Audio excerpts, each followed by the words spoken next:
Sweet angel, carry on all my blessings.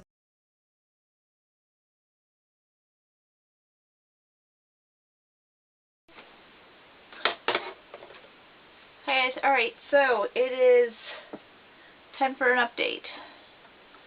Took a test, and it's not the type, if it's even, I don't know, is it actually going to zoom in for you guys?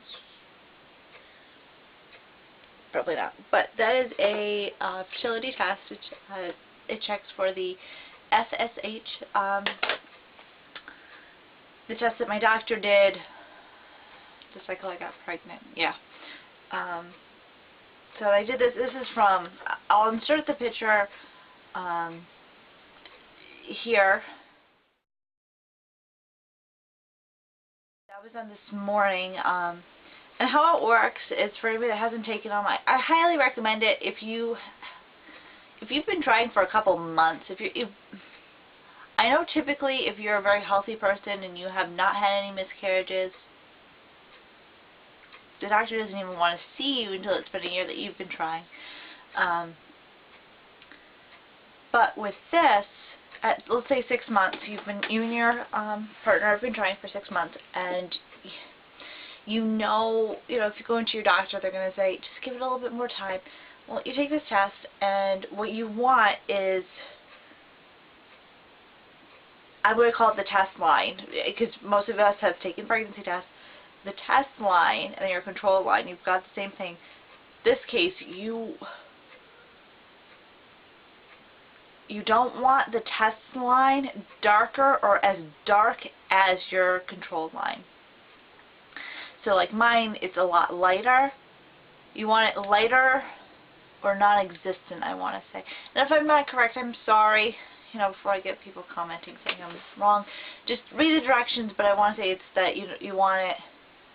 You don't want that test line there, or you want it very, very faint.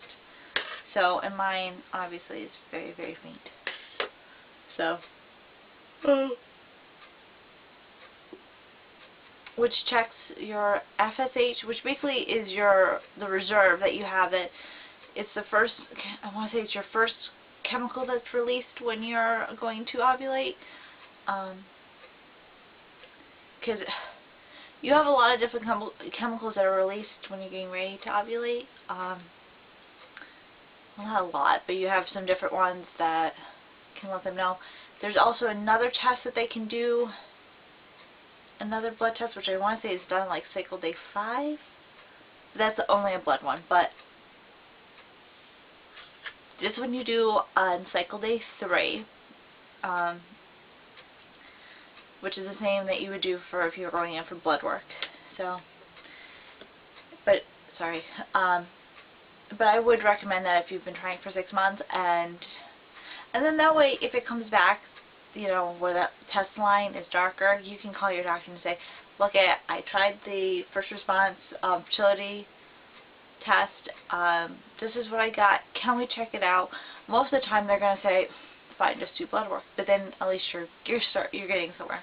But I wouldn't, if you've only been trying for 2 months, I wouldn't recommend doing it. Just give yourself a little bit more time.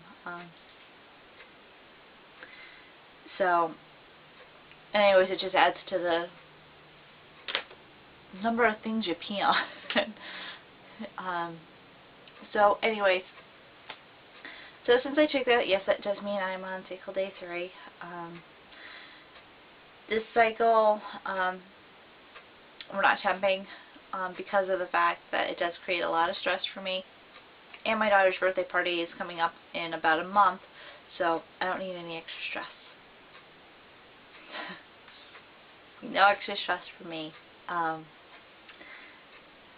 So that's what we decided. No temping, but we're still on tracking ovulation for 2 reasons. One, we want to know if I actually am ovulating, because the cycle I ovulated on the 22nd, and then I ovulated again on the 24th, but I got a positive. No, that's not right. Yes, it is. I ovulated on the 22nd was my first positive. Then on the 23rd I got a negative, and then on the 24th I got a positive. So it was kind of like a, when did I really ovulate? So well, what we're thinking is that my first positive actually was when I was ovulating. But it doesn't really matter, because it was not a successful cycle for us. But that's okay with me. I'm okay. But so in terms of a cycle, that's where we stand. We're, you know, cycle day 3, not temping. I'm going to track ovulation, so of course, you know, as you guys all know, my next update will come when I ovulate. But I'll do a morning when I do the Clear Blue monitor, because the fact is, it's my first time ever using it, and you know, seems kind of helpful.